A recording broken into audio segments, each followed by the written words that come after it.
Okay, I'm going to step you through the local sales market, and so in essence what I'm going to go through today, it's the stats, the figures that we get from our sales meeting across our 4 offices each week, and it's raw data. So at the end of each meeting, or we go through our stats.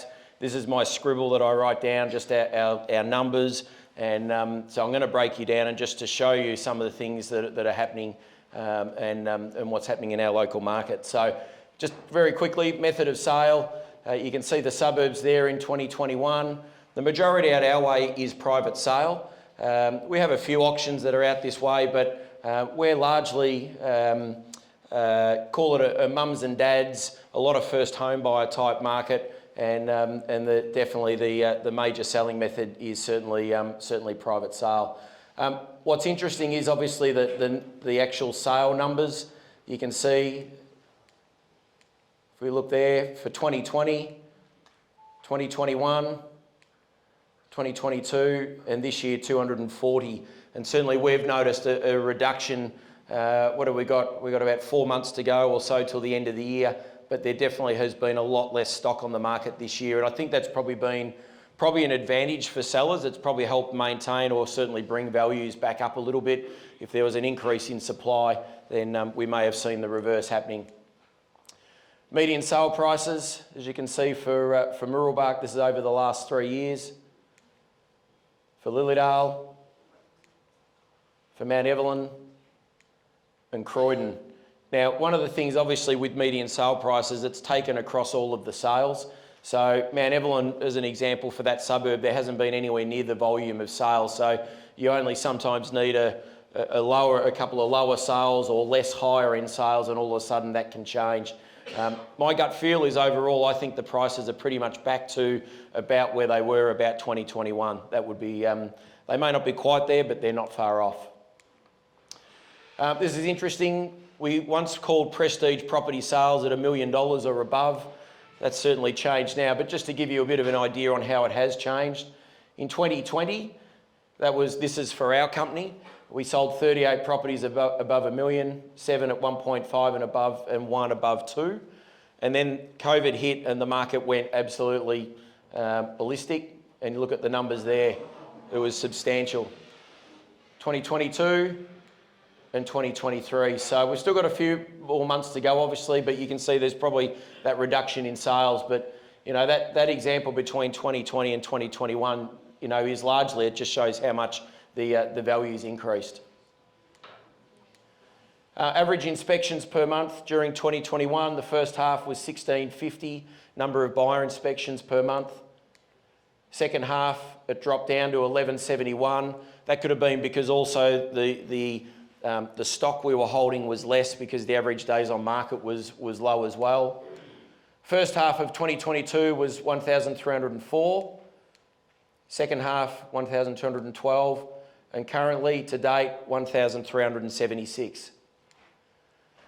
Just to give you an idea on the buyers that we're working with, each week we update, or this fluctuates, and these are the buyers that we're SMSing each week, any new listings that come on for per price range. So if a property we put on the market, let's say it's between 700,000 and 800,000, we've currently at the moment, we're alerting 1,981 buyers of that listing that'll get SMS'd out. And you can see and it makes sense, your most prevalent buyer ranges are between your 6 to sort of 900, that's probably your 500, that's your most, and then obviously the higher up in value, it changes. But yeah, and builder developers, when we have a development property that we list to put on the market, we'll SMS that development property out to 1,972 developers. Our average days on the market, 2019, 35.8, 25.4, 31.6 in 21, 35.8 in 22, and first half of this year, 36. And I'll break that down a little bit further on, because there's probably 2 tails to this year. Auction clearance rate, this week 75%, last week 77%, the same time last year 69%. So the actual market is actually fairly good. It's actually quite strong at the moment. I mentioned the preferred selling method. Just to break that down a little bit, probably the main advantages of that is that all buyers can offer. At auction, you can only bid unconditional. You need to have your finance all approved. Where private sale, you can make an offer either unconditionally if you've got your finance approved, or perhaps another buyer, another couple, they might need to make their offer subject to them getting finance approved. So it allows all buyers to be able to offer. You can offer different settlements. Where auction, it's more set. Price, you can put whatever price, and sometimes I've seen it before where an owner may accept an offer that is slightly lower in price, but the terms are better. Might be a better settlement, it might be an unconditional offer, it might match. So obviously price is always the most important, but sometimes there might be an offer where the owners go, you know what, I'll take an unconditional offer and sell $5,000 less than take one that's $5,000 more, but subject to 80% finance and a bit more risky. Flexible time frame, you're not locked into a set date of sale. All buyers, as I say, get an equal opportunity to submit their best and highest price. All offers are confidential. Obviously, if it's one buyer, we'll negotiate directly with that one buyer. And I think it's an important thing. For an auction to be successful, you need at minimum 2 bidders. And obviously, always keep in mind, for an auction, the person that pays their highest price is the second highest bidder, because the highest bidder only has to outbid the second, that underbidder. As I say, it's hard to have an auction if you only have one buyer. Buyers can't get finance, so first home buyers, most first home buyers are unable to get their finance without having signed a contract. So that's why the majority of first home buyers need to make their offer subject to finance, sign a contract, then once they've got that contract and it's been signed off, then they can go to the bank to actually get finance approval. So if you're auctioning, you would actually lose a lot of your potential buyer market. Just to give you an idea, one of the questions we get asked is, oh, Greg, you've got the advertised range, what are they selling for? This is it, this is our last 20 sales. You can see the advertised range for those up the back. I'll just call out the top end figure just to give you an idea, but 830 sold for 850, 760 sold for 730, that was the range, 730 to 760. 495 sold 485, 900 901, 600 595, 795 sold for 801, 850 sold for 860, 1,040, 1,035, and so forth. So the majority of our sales are at the top end of the range that is quoted. The other thing on that, which I didn't point out, this is the offers for the properties. So that property had 4, 2, just the one there, 2. It's roughly about 40% of our sales, 45% of our sales currently in the current market have multiple offers, multiple buyers offering. So the current market, buyers, at the start of the year, the buyers were certainly cautious. There was a fair bit of negativity around with interest rates and what was happening in that space. So they were well and truly cautious. So you recall I showed that slide, average days on market for this year has averaged 36. What's interesting, up till Easter, our average days on market was 41. Since Easter, our average days on market has been 29. When you average it out, it comes in at 36. But there's a tale of two markets this year. Properties for sale at the beginning of the year, we were holding somewhere between 80 to 90 properties. Then we got to Easter school holidays, and traditionally Easter is always quiet. Everyone goes away, school holidays, people are away and doing their thing. The second week of school holidays, we recorded 483 buyer inspections for the week. And when I looked at my stats, that was the highest volume of buyers we'd had through in the previous 2 years, actually going back to April 21. And it was from that point that the market then started to ramp up. Demand began to increase. The number of properties on the market decreased. We went from holding 83 properties in March, holding 71 properties for sale in April, 59 in May, down to 49 properties in June. So, you know, in essence, you're close to almost 40% less properties on the market in June than what we had sort of at the start of the year. So when I talk about supply and demand, and a lot of people will ask, well, when's a good time to sell? There's no actual really good time. It just depends on what's happening in the market and what the supply is, and obviously what the demand is. Coming back to that, the second half of 2022, we averaged I had a look at my figures, we averaged roughly 90 properties for sale for the second half of 2022. So when you look there at June, holding 49, That's a substantial difference. So almost 50% less properties on the market. Supply and demand, as I said, and then we've started to see prices rise, and they actually have risen sharply over the last couple of months. I'd say they've increased, I'm going to be conservative, 2.5% to 3%, but potentially it could even be as much as 4 or 5% in the last 3 to 4 months. Just some example of some sales, and this is how quick this market can change. Property in Macetta Street, Muralbark, was on the market 8 to 850. That had 4 offers and it sold for 965. Bearing in mind, and I'll just say this, bearing in mind agents can get fined if we get caught for underquoting.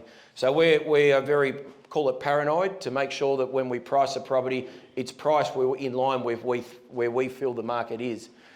In Sunset Drive, property was on at $1,050,000 to 1.15, sold for 1.25. That had 4 offers. Harvest Drive, this was an exceptional result. A fairly, call it standard Chirnside Park home, beautifully presented, $1,050,000 to 1.15, and we sold that for 1.227. We had 5 offers on that.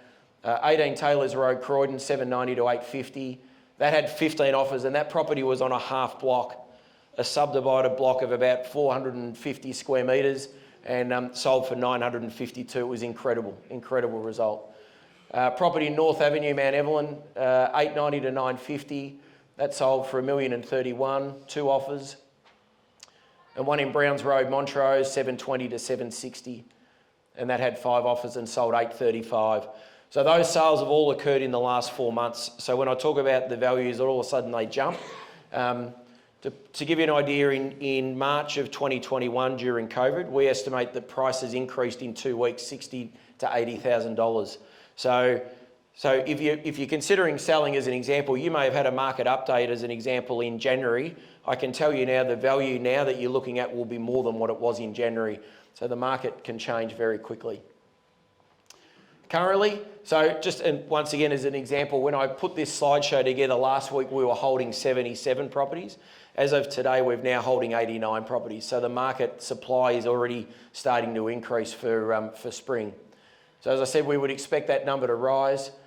Provided demand increases or moves with the increase in supply, I would expect prices to hold.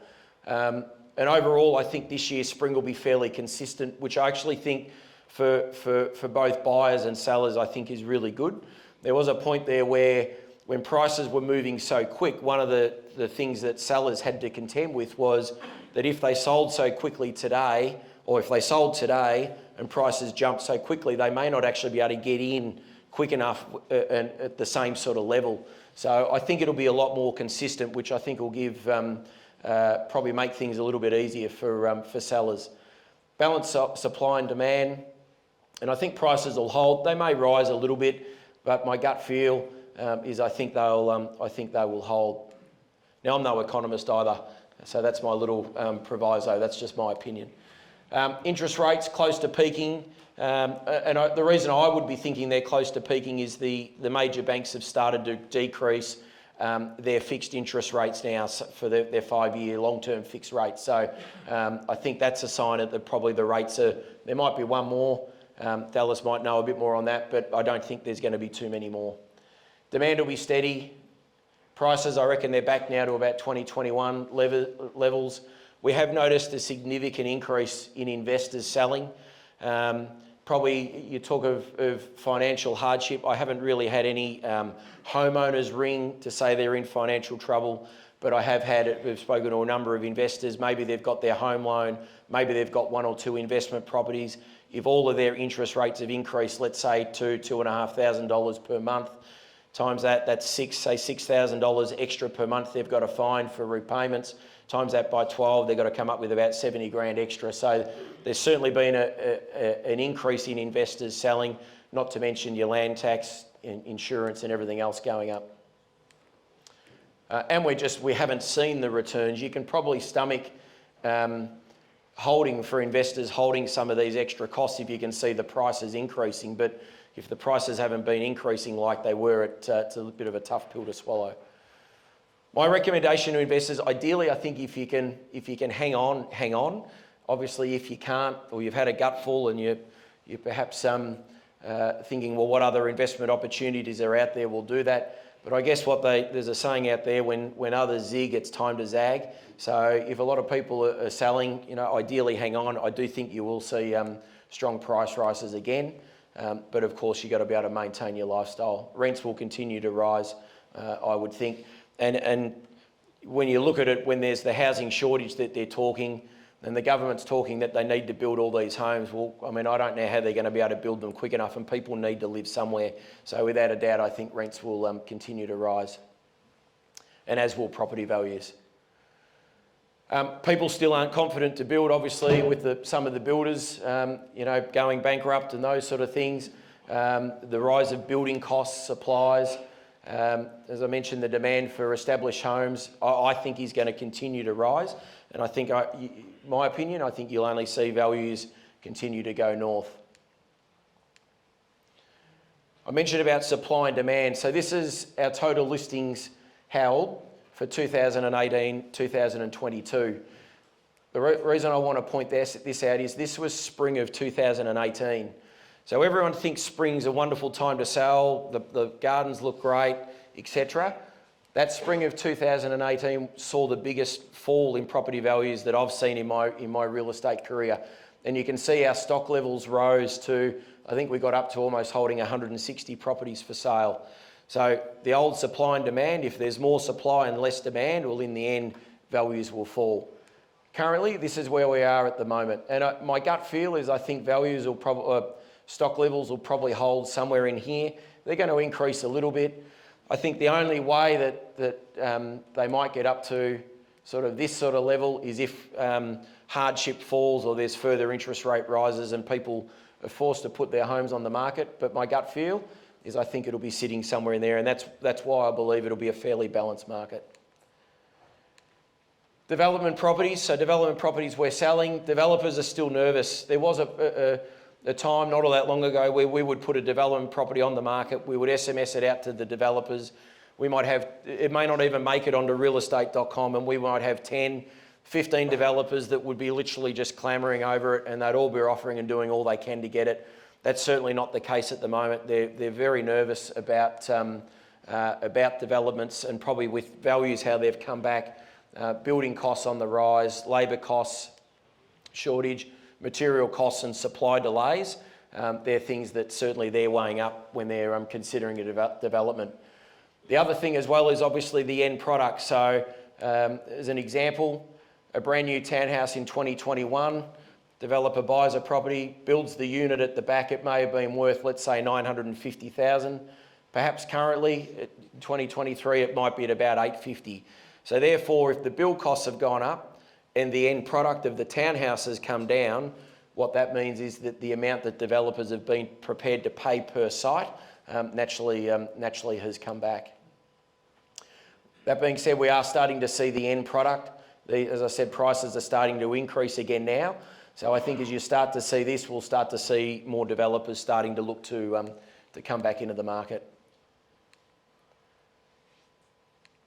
So just as an example, development property we sold, this had room to put a unit out the back in 2021, just under $800,000. We just sold one only at the start of August, 10 Saxon Drive for $730,000. Plenty of room, knock down the garage, you can put a nice unit at the back, but it just shows the difference of what some of the developers are currently prepared to pay. Tips for property buyers, for those that are looking to buy, definitely speak to Dallas, speak to whoever your bank or broker, but definitely have your finance approved or know what your limits are. One thing I'll say to you, if you get a pre-approval, your pre-approval is only valid for 3 months. So if you buy a property and you buy a property on, let's say, a 5-month or a 4-month settlement, and you got approval when you bought it, there's a fair chance you won't have approval on the day you're due to settle. So you need to keep in mind your finance is only approved for 3 months. And with rates being going up like they have been, I don't think they'll probably go up as much now, but there were some buyers certainly that I think ran the risk of potentially being caught out. While market conditions may have shifted back to a more balanced market, be sure to keep in mind that properties coming onto the market, they're at the new market price. So just don't get complacent thinking the market's slow. And as I say to buyers, sometimes if you play the game too hard, just be prepared you might end up missing out on the home that perhaps you really should have, or the home of your dreams that you should have bought. Get to know and build a relationship with an agent. As an example, I had some clients of mine call me today. They're putting an offer in on a property up at Monbulk. We spoke about the offer, we spoke about the values, I've given them my thoughts and advice, I've looked over the Section 32 and contract. So just because you're looking to buy, you might find a property that's on the market with another agent. Don't be afraid to ring our team. We'll be able to give you advice, we'll give you our thoughts, we can help you with negotiations, etc. as well. Obviously, if it's on the market with us, well, we've got to look after our vendors. Doesn't mean we won't give you the correct advice, but there's only sort of limited things we can say if it's a property we're selling. Make sure you're registered to get our SMS and email alerts. Remember, stamp duty's got to be paid on top of your purchase price. For sellers, presentation is king. You only get one chance for a first impression. And your first impression now, keep in mind, is not when the buyers walk through your front door. Your first impression is when they see it online on the internet. That's your first impression. So your photos, we've got, so just I'll point that out, but Robin Moore, Robin's up the back. There's Rob. Rob's our home stylist. Every home we put on the market, we get Robin to go in. We pay for Robin. Our sellers don't pay for Robin. We just think it's so important. Rob will help you. She'll give you the tips. I can see a lady there nodding. Robin will help you get the home right. And the best thing I can say to you, in essence, if you think when you live in your home, you're in live mode, and what we want to do is we want to move it into sell mode. So Rob will help you with that. We've also got Fiona from Perfectly Presented Homes. Very rarely now will we ever sell a property vacant. Fiona will come in, she'll furnish it. Not just furnish it, they put pictures on the walls, they give rooms what I call colour themes and actual style. And even I've just put a home on the market for a young couple. It was their first home. They've actually, friends of theirs was a stylist. They've actually had the home styled. They've moved out while it's on the market and are living at friends. So the youngies well and truly understand the value of presentation. And with all of the, and that's no disrespect for more the mature people, but what I'm saying is with all the TV shows and everything out there now, you get one chance for that first impression. Be sure to obviously have your home priced correctly in the market.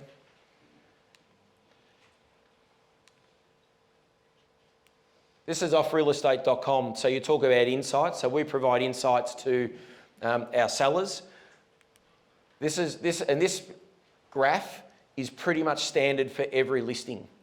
So if you think that, you know, when you go home tonight, you might be looking to buy in Mooroolbark or Mount Evelyn or Lilydale, you can sit on your couch, on your phone, you can look at every house that's on the market within 2 minutes. So you will know every home that's on the market. So as soon as a new listing goes live, in essence, it's like throwing a new bit of bait out into the pond. The buyers will see it, and within that first, call it week to 10 days, that's where you're going to get your most traction. So, you know, gone are the days where a property might have been on the market for 3 months before it might be seen as an old listing. In essence, now I can say to you, the sweet spot is you really want to be sold within that first probably 3 weeks. That's your key market. Because and if you think for yourselves, if you put your buyer hat on, if you see a property on realestate.com and it's been on the market for a month, what do you think? What's wrong with it? It's been on for a while. So this is where pricing is crucial, and presentation, that's your key point. Make sure you got your Section 32 prepared. You may not know, but we actually legally can't take a written offer from a buyer without having a Section 32. So make sure you've got your 32 prepared. Nothing's worse than you've got a couple of buyers that are keen and wanting to make an offer, and then we've got to put the handbrakes on them and say, we can't take your offer, you'll have to wait. You don't want to do that. So have your Section 32 prepared. We've got Belinda from Yarra Ranges Lawyers up there. Belinda can speak to you about that. It's really, really important to have that organised. If you think your home might have a few issues, perhaps it's worth getting a pre-sale, building inspection done. Nothing's worse than selling. You get a great price. The offer may be subject to a building inspection, and then that sale falls over because it turns out there was some major building issue that perhaps you might have been able to get rectified prior to going live to the market. Just to give you an idea, on average, a normal marketing campaign now is about $5,500. I'm sorry, Ricky and Daryl, but the majority of that is realestate.com.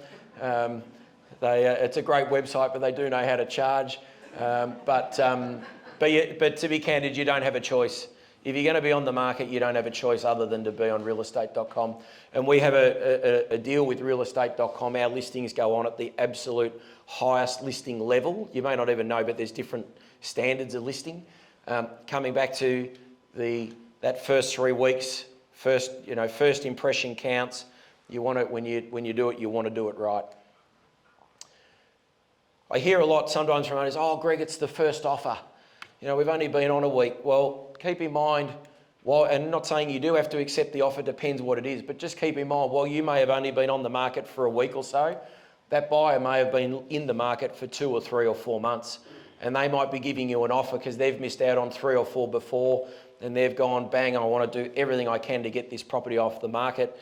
You think, gee, that's happened easy, but I have seen over the time owners reject an offer that perhaps they should have taken and have got 3 or 4 months down the track and they've thought, geez, I know of a few stories where owners have missed out where they had an offer and have then sold months later for 60 or 70,000 less, especially if a market, if it declines. If you're looking at selling, test your agent, go and visit them at open for inspection, see how they interact with buyers, ask the agent about their buyer management, negotiation. Ask the agent if you're interviewing them, will they lower their selling fee?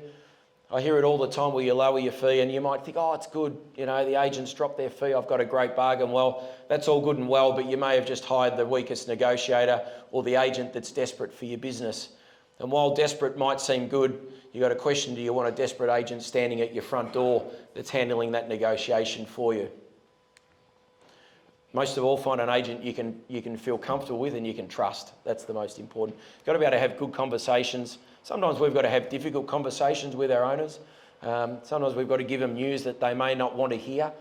And especially in a market, if the market falls, we don't like to tell an owner you need to adjust your price. But I tell you what, if we don't tell them and prices drop by 50,000, they may have been better to sell today rather than wait 3 months and then sell 50,000 less. So it's really important you've got an agent that you trust, that you know is acting with your best interests. The question we get asked is, when should you sell? And put simply, it's just when it suits you. I think the main thing is, provided you buy and sell on the same market, it doesn't matter. I think if you're looking to sell and you're gonna sell and you're gonna put money in the bank, or you're thinking, look, I might sell now and I'll rent for a bit. In essence, that's what I call playing the market, and I wouldn't advise you to do that. I think if you're going to sell and you're going to buy, it doesn't matter when you do it. And you can see from, the supply and demand and some of those things, the market can shift and can change really quickly. Finally, as someone said to me recently, it's always a good market. It's either good for sellers or it's good for buyers. And I think that's pretty true. Guys, that wraps it up for me. If you are sitting there and think, I wouldn't mind being an estate agent, we're always looking, please come and talk to us. We've got a wonderful team up the back. They'll tell you what a career in real estate is like. You have got some survey sheets in your pack there. We'd love to get your feedback. We put this on each year. We want to provide as much info and value for you, so please give us any comments, anything that you'd like to see. If you want to get any of our reports or our new listing email, perhaps our builder developer SMS or our buyer alert SMS, let us know. We can set you up for that. And that's it. Now we've got warm food that'll be coming out. All of our team is here up the back. Thank you for coming. It's a great turnout. Certainly it's always a changing market, and real estate's always a topic of conversation. So great to see you all. When you drive home, drive safe, but yeah, please stay around, mingle, grab some hot food, and thanks for coming.